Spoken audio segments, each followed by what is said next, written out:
T20 शुरू होने वाला है। मॉडर्न क्रिकेट हमेशा से आंखें जमी होती हैं हमारी मॉडर्न क्रिकेट पे। हम टेस्ट नहीं देखना चाहते, ना देखना चाहते हैं, ना खेलना चाहते हैं, ना उसमें कहते हैं ना कि अपना जोश और जज्बा जो है ना अपना लोहा मनवाना चाहते हैं। चेंजेस देखी हैं माइक हैसन की ने जो चेंजेस किए हैं, आप उससे इत्तेफाक करते हैं? आई थिंक काफी वेल बैलेंस्ड और अच्छा स्क्वाड है। सिर्फ एक दो प्लेयर्स का मुझे समझ नहीं आया कि उनको रिजर्व में क्यों रखा गया है।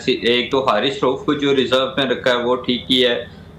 मोहम्मद हारिस, फखर जमान इनको बाहर किया है, बिल्कुल ठीक किया। हुसैन तलत और खुशदिल शाह को भी, क्योंकि ये लोग पिछले काफी अरसे से टीम का तो हिस्सा थे, लेकिन अनफॉर्चुनेटली इन लोगों की कोई परफॉर्मेंस नहीं थी। तो ये तो मेरिट पे प्लेयर्स को बाहर भी किया गया और जिनको सिलेक्ट किया गया उनको भी मेरिट पे सिलेक्ट किया गया।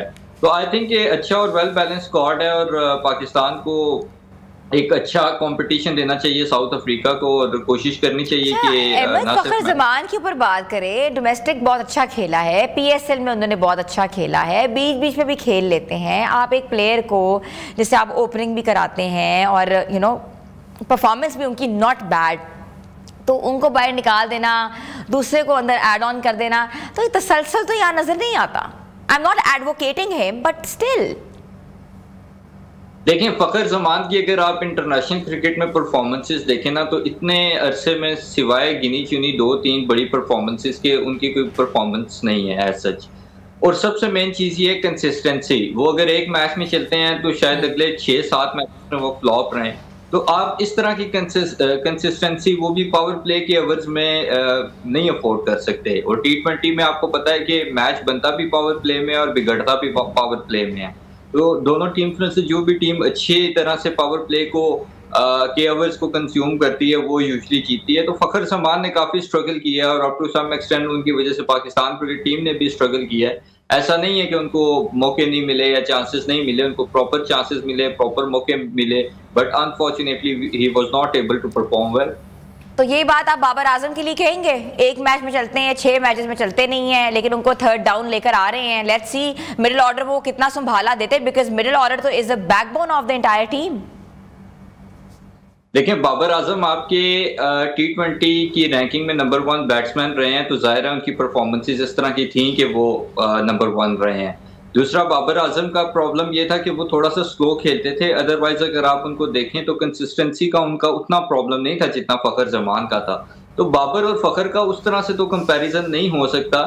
फखर जमान को भी चांसेस मिले हैं, उनका बेसिकली जो रोल था वो भी डिफरेंट था बाबर आजम से। फखर जमान एक थोड़े एग्रेसिव प्लेयर हैं, हार्ड हिटिंग बैट्समैन है। बाबर आजम इनिंग्स को बिल्ड करते हैं, वो सीधे बल्ले से खेलते हैं, फखर जमान टेढ़े बल्ले से खेलते हैं, तो बहुत फर्क है। लेकिन अगर आप परफॉर्मेंस वाइज भी देखें तो I think Babar was far more ahead than Fakhar Zaman. हाँ, but not with the strike rate, but it's okay, you are talking, you have your own analysis. Salman Ali Agha बतौर कप्तान तकर्री, आपको लगता है कि ये आर्जी होगा, मुस्तकिल होगा, क्या ये फिर हम हिडन ट्रायल मेथड कर रहे हैं, अगर चल गया तो चल गया, नहीं किया तो बाहर कर देंगे? देखें, शाहीन शाह अफरीदी को होना चाहिए था T20 का कैप्टन, उसको आपने वनडे का कैप्टन बना दिया। आगा सलमान को वनडे का कैप्टन होना चाहिए था, उसको आपने T20 का कैप्टन बना दिया। एक तो क्लैरिटी नहीं है पाकिस्तान क्रिकेट बोर्ड में जो लोग बैठे हुए हैं उनको।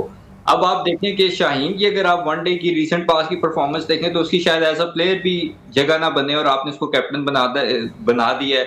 सेम गोज फॉर आगा सलमान के, उसकी अगर रीसेंट पास की आप T20 की परफॉर्मेंस देखें तो उसकी एज अ प्लेयर जगह नहीं बनती और उसको आपने कैप्टन बना दिया है। तो इस तरह के फैसले जिनका कोई सर पैर है वो तो मेरी समझ से बाहर है। और आई थिंक ये एक टेस्टिंग सीरीज होगी आगा सलमान के लिए। अगर पाकिस्तान ये सीरीज जीत गया तो वेल एंड गुड, अदरवाइज मुझे लगता है कि शाहीन कैप्टन होगा T20 का भी। अच्छा, शान मसूद के ऊपर भी कोई स्टेटमेंट अभी आई हुई थी, I was reading about it, उनको भी कहीं ना कहीं लगाया है PCB ने। उनको बेसिकली डायरेक्टर इंटरनेशनल क्रिकेट लगाया है। अब आप देखें कि एक can you imagine, thank you, can you imagine director international cricket, क्या कैलिबर, क्या सोच, क्या आपका performance and how you will be communicate. देखिए, इस सब से बढ़ के ये है कि आपका जिसको आपने इंटरनेशनल क्रिकेट का डायरेक्टर लगाया वो आपका मतलब एक करंट प्लेयर है, वो उसकी फुल टाइम जॉब क्रिकेट खेलना है। और इससे बढ़ के ये है कि वो आपका रेड बॉल का कैप्टन है। आपने उसको सेंट्रल कॉन्ट्रैक्ट में तो डी कैटेगरी में रखा है, आपने उसको इस काबिल नहीं समझा कि वो ए कैटेगरी में आए, और दूसरी तरफ और इसको आप इंटरनेशनल क्रिकेट का डायरेक्टर लगा रहे हैं, जो अच्छा, वही बात है, मैं वे भी एडवोकेट नहीं करी। कहाँ उस्मान वाला का एक्सपीरियंस, चलो जो भी है, आपके ऊपर एक पर्सनालिटी, एक पर्सोना, एक परसुएसिव आपकी कैपेबिलिटीज नजर आती हैं, और कहाँ आपका प्लेयर शान मसूद जो कि अभी स्ट्रगलिंग है, कर रहा है, और वो कैसे इंटरनेशनली इन चीज़ों को पाकिस्तान, आप एम्बेसडर हो पाकिस्तान के, आप रिप्रेजेंटेटिव हो। ये बहुत अजीब सी पर्ची नहीं लग रही आपको? इधर मुझे लग रहा है ये तो पर्ची है। मुझे तो उस्मान वाला इससे बड़ी पर्ची लग रही थी, जो कि कमेंट्री करते थे पोलो के मैचेस में, और उनको आपने डायरेक्टर इंटरनेशनल क्रिकेट लगा दिया। आपको वो पता नहीं कहां से बहुत ज्यादा एक्सपीरियंस और ग्रेसफुल लगे हैं, लेकिन वो बेसिकली पोलो मैचेस में कमेंट्री करते थे और उनको उठा के डायरेक्टर इंटरनेशनल क्रिकेट लगा दिया। चले कमेंट्री तो करते थे ना जी, चलो कमेंट्री तो करते थे ना, व्हाटएवर।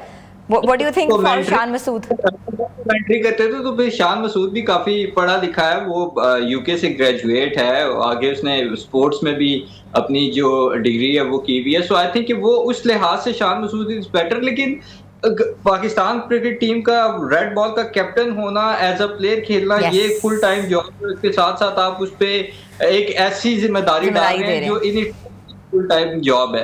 तो आई थिंक पाकिस्तान में और भी बहुत बेहतर लोग हैं जो ये काम कर सकते हैं, डायरेक्टर इंटरनेशनल क्रिकेट वाला। तो मुझे तो इस फैसले का कोई सर पैर नजर नहीं आया, और मुझे नहीं लगता कि ये फैसला ज्यादा अरसे तक चलेगा। या फिर शान मसूद की कप्तानी जाएगी, या फिर शान मसूद जो है वो डायरेक्टर इंटरनेशनल क्रिकेट रहेंगे, और उसके बाद या तो फिर वो खुद चले जाएंगे, ये भी हो सकता है। मुझे ये लगता है कि शायद शान मसूद को कहीं ना कहीं सिक्योर करने के लिए कि अगर उनकी कप्तानी चली जाती है, या क्योंकि वो सिर्फ अभी टेस्ट टीम का हिस्सा है, उससे भी वो बाहर हो जाते हैं, तो एटलीस्ट उनके पास बैकअप के तौर पे डायरेक्टर इंटरनेशनल क्रिकेट का कोई ओहदा हो जहां से वो पैसे भी माशाल्लाह अच्छे कमा सकते हैं। बिल्कुल ऐसे ही है तैमूर और अहमद। अच्छा अहमद, उस्मान खान और साहबजादा फरहान जैसे खिलाड़ियों को मौका देना, आपको क्या लगता है मिडिल ऑर्डर में कितनी बेहतरी आ सकती है? देखिए, साहबजादा फरहान ने तो एशिया कप में साबित किया है कि वो डिजर्व करता है। अगर इस पूरी T20 की टीम में अगर कोई आपकी जगह अपनी डिजर्व करता है, वो साहबजादा फरहान है। मेरा नहीं ख्याल इस T20 साइड में उससे ज्यादा कोई बेहतर जगह डिजर्व करता है। रही बात उस्मान खान की, उस्मान खान साहब ने एक जो हातिम ताई की कब्र पे लात मार दी है, पाकिस्तान के लिए बहुत बड़ी कुर्बानी दे के यूएई के बजाय पाकिस्तान को चूज करने की, वो हमारे गले तो पड़ी है। ICC इवेंट्स में भी मुझे लगता है कि अभी भी हमने उससे सीखा नहीं है, और हम फिर उसको मौका देने जा रहे हैं। आई होप कि अब वो जो उसको बार बार मौका मिल ही रहा है तो वो परफॉर्म भी कर ले, हमारा भी कुछ भला हो जाए टीम का और क्रिकेट का। लेकिन आप बार बार उसी को अगर लेके आना है तो फिर मेरे ख्याल में जो डोमेस्टिक में अच्छा प्लेयर परफॉर्म कर रहे हैं, खासतौर पे T20 में। Thank you so much Ahmad Qureshi, sports analyst हमारे साथ थे।